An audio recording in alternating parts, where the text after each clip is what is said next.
How about living at my place? She said it as casually as if inviting me to lunch. I was at a loss for words. After all, Susan, was my team leader at my previous company, and then she became my employer. This was about a year ago. The beginning of the story goes back another 3 months. That morning, as soon as I arrived at the office, the department head summoned me in an irritated voice. "Hey Mike, what on earth is this?" As I walked over to his desk, he threw a catalog of new cell phone covers on the desk. Looking at it, there was a cell phone cover design identical to the one I had previously completed. "You said you wanted to redo it, even though you got the go-ahead last time, didn't you?" "Yes, that's because I came up with a better idea, and so I discussed it with the leader and..." "Did you really sell your design elsewhere?" "No way, that's impossible." But here it was, my rejected design being manufactured by another company. I had no idea why. I looked around for my team leader, Susan, for help. Then I remembered that she was on a business trip out of town until tomorrow. "You're fired, effective today." Termination of contract means I'm fired. I was falsely accused and suddenly kicked out of the company. I work as a product designer. Product designers design all sorts of products, from household goods and daily necessities to industrial machinery. Some manufacturers have in-house designers, but others outsource the design to design firms.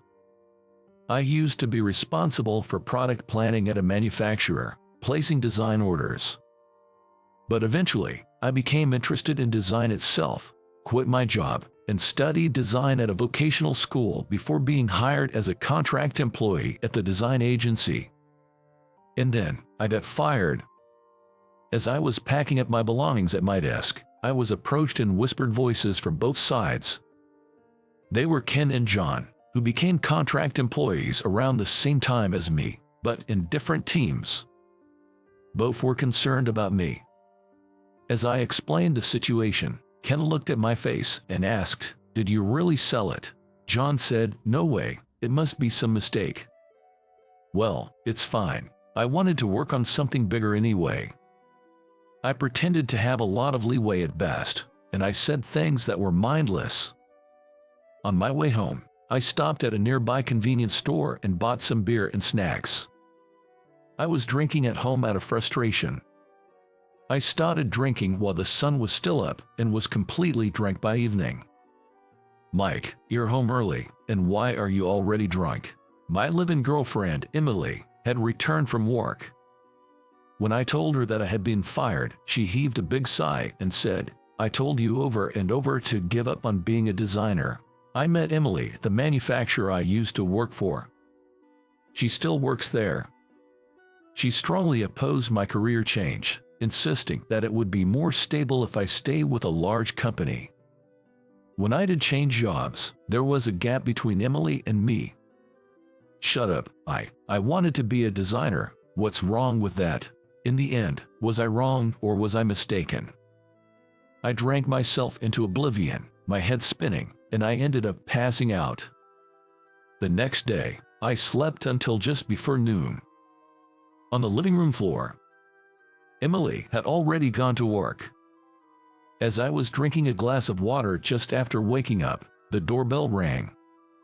When I opened the front door, there stood my team leader, Susan. "Oh, just woke up, you look awful." "Why, I'm coming in." She didn't wait for my response and just barged into the room. "A bit of drowning your sorrows last night." She said this after seeing the large number of empty beer cans left on the table. "Well, something like that. I'm going on a binge eat right now. It's lunchtime anyway. Come on, I've bought loads down at the town square. Let's eat together." Honestly, I had no appetite, but I had no choice but to say yes. More importantly, why? I quit the company too. "What, why? Is that all you can say? Why?" She laughed as she said this, looking at my surprised face. She had finished a business trip and had gone to the office that morning, where she was informed about the termination of my contract and the reason for it. and she had gotten into an argument with the boss. She insisted that there's no way I would sell my designs to another company, but the boss was adamant that my designs had actually been productized. In the end, he rebuked her as team leader, saying, "You've been negligent in your supervision."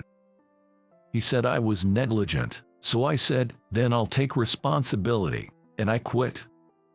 She said this robustly while biting into a fried chicken drumstick. So now, because of me, you too, have been at odds with that hard-headed man for a while now. She then looked at me seriously, adjusting her posture. "You just left your job yesterday, and you haven't decided on your next job yet, right?" "Yes, I have no prospects." "Then, work with me." "Work with you?" I couldn't grasp the meaning, so she explained. She had decided to take this opportunity to start her own design firm. She had been considering going independent and had saved up for it. The salary might be lower at first, but only for a little while. Just bear with it. In other words, she wanted me to be the first employee of her new design company. "Sure, if you want me," she thanked me and offered both her greasy hands for a handshake. I shook her hands, though somewhat bewildered. Her hands were sticky from the fried chicken. Honestly, I was puzzled as to why she had invited me to be her first employee. Until then, she had been giving various orders to other team members, juggling multiple projects, but rarely giving me advice, assigning me only one project at a time. I had always thought that I was neither expected nor evaluated. Now, even though she said she was starting a company, her home apartment served as both an office and a residence for the time being. It's all about cutting costs. Speaking of cutting costs, instead of relying on a lawyer for the company's registration, Susan did it herself by going to the local legal office. Of course, she was also running around for sales activities alongside that. Her past achievements paid off, and we were inundated with jobs for designs. And I worked selflessly on those jobs. Sometimes work ended late at night, and I often stayed over at her home, which also served as the office. The company's name is S&T Design. When I showed the business card of the newly formed company to Emily a few days after returning home, she said it with a bored look. "What's her name again?" "Susan." "Susan, so the S is for Susan, and the T is because you're Tom, so it's Susan and Tom then." Emily flicked the business card she was holding onto the table and glared at me. "What is it?" "Nothing. Just thought you two must be getting along well." Emily was clearly jealous. She misunderstood the relationship between her and me in a strange way. We were only work partners, her and me. Since then, there was not just a gap between Emily and me, but a deep rift. Sometime later, on a Saturday, I had stayed over for 2 days and was catching up on the backlog of work. It was almost done. "How about taking off early today when you reach a good stopping point?" Susan seemed to care about me, struggling just a bit more, and wanted me to go home early. "I'll manage to finish by tonight." "Come on, you're overworking. Go home now. This an order from your boss." I was patted on the shoulder by her and decided to wrap up work. I was about to call Emily, who was supposed to be home, but stopped.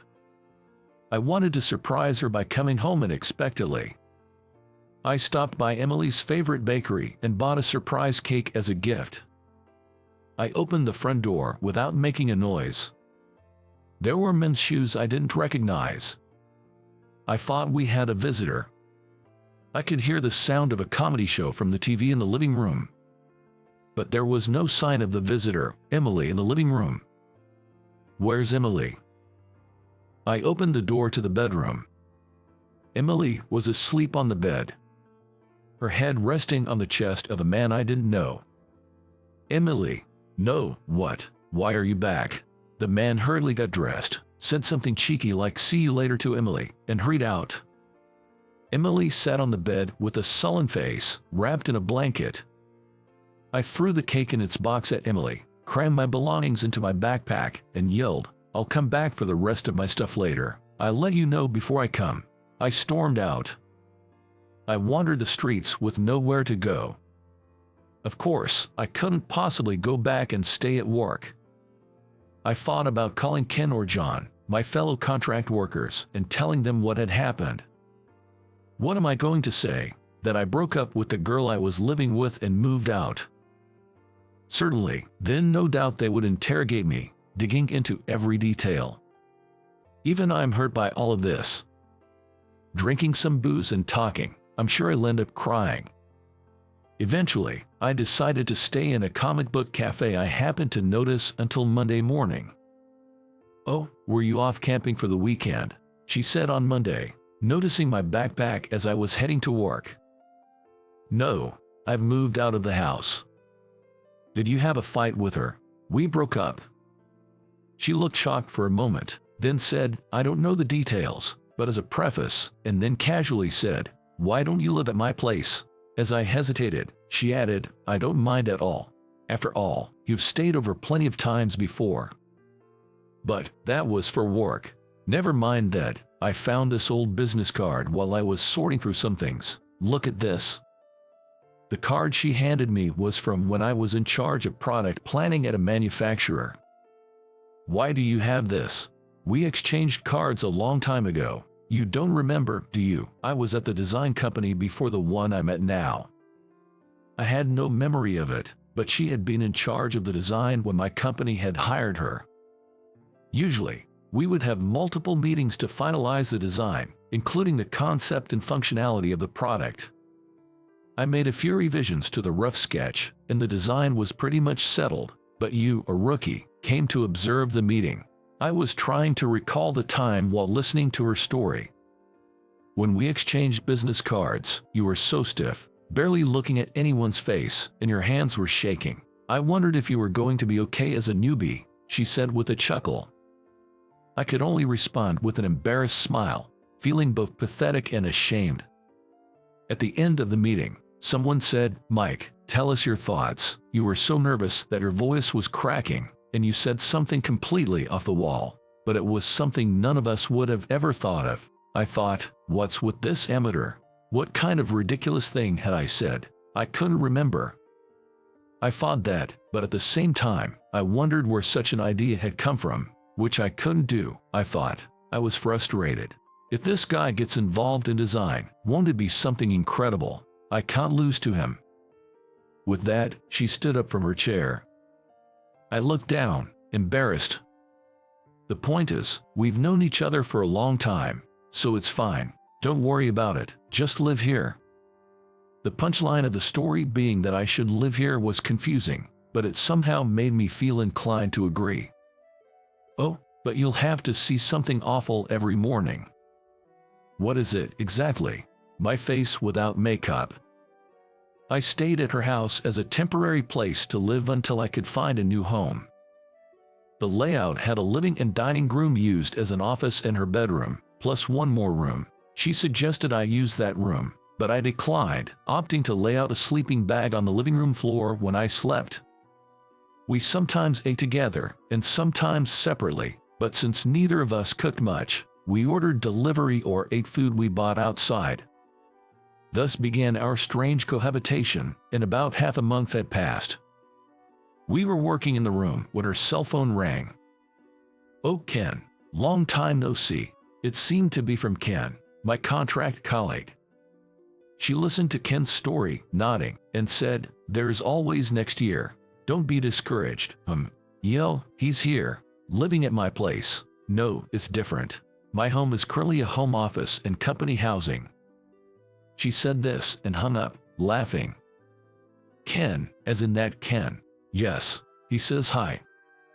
From the conversation, it seemed that Ken knew I was living here. Ken didn't become a full-time employee, just another one-year contract. We had a one-year contract, but one of us had been offered the possibility of being promoted to a full-time position after the term. In my mind, the ranking of excellence was Mike, Ken, and then John. Defying her expectations, this time John got the full-time position. Wait, does that mean in Susan's view, I was the best. Hey, when you were the leader, you hardly gave me any advice and only assigned me one task at a time, right? What's wrong with that? Does that mean you didn't think much of me? Don't be foolish. It's the opposite, actually. The reason she didn't advise me was that there was no need to. She didn't make me multitask because she wanted me to focus on the cases she deemed important or difficult. Hearing that, I felt so happy that I wanted to jump for joy. After that, work went smoothly. Though I was planning to find a new place to live right away, the end of the year was approaching, and I was still living in her apartment. "It's cold today," she said, stamping her feet in front of the space heater after returning from outside.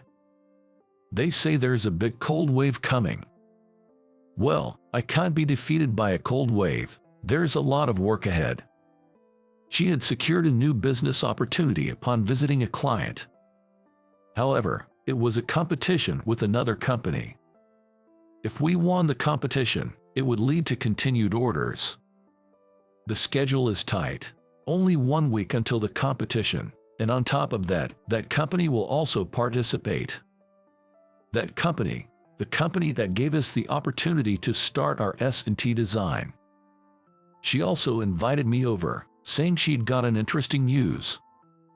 The designs I had rejected were sold to another design firm by our contract colleague John.